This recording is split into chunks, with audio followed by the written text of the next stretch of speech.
Hello বন্ধুরা, দেখো আমি বানানা দিয়ে কী বানিয়েছি আজকে। চলো তোমাদেরকে দেখাই। আমি কি করেছি, বানানাগুলোকে পিস পিস করে কেটে আইস বক্সে রেখে দিয়েছিলাম। যখন আইস বক্সের থেকে বের করেছি তখন বরফ হয়ে গেছে। এগুলো আমি বক্সের থেকে নিয়ে আবার কি করব, মিক্সির মধ্যে সব এখানে ঢেলে দেবো একটু একটু করে। ঢালার পরে আমি এখানে কিছু কাজু অল্প দিয়েছি, আরও মিল্ক দিয়েছি এখানে, আমুল তাজা যেটা আমুল গুল হয় ওটা দিয়েছি। তোমরা চাইলে অন্য পাউডার দুধও দিতে পারো। আরও দিয়েছি চিনি, এলাচি, এগুলো দিয়ে মিক্সিতে আমি গ্রেট করে নেব। গ্রেট করার পর দেখো কত সুন্দর লেয়ারটা হয়ে গেছে। এখন আমি বক্সের মধ্যে ঢেলে ভালো মতন ঢেলে দেখো সমানভাবে করে নিলাম। তারপর এখানে কী করেছি, আমি চকলেটের লেয়ার দিয়ে দিয়েছি।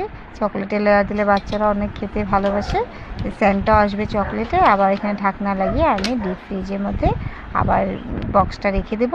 কিছু সময় পর, কিছু ঘন্টা পর তারপর আমি আবার বের করে দেখেছি যখন আমার আইসক্রিমটা হয়ে গেছে। দেখো আমার আইসক্রিমটা হয়ে গেছে। এখন আমি এখানে কী করবো, চামচ দিয়ে অল্প অল্প করে কেটে নেবো।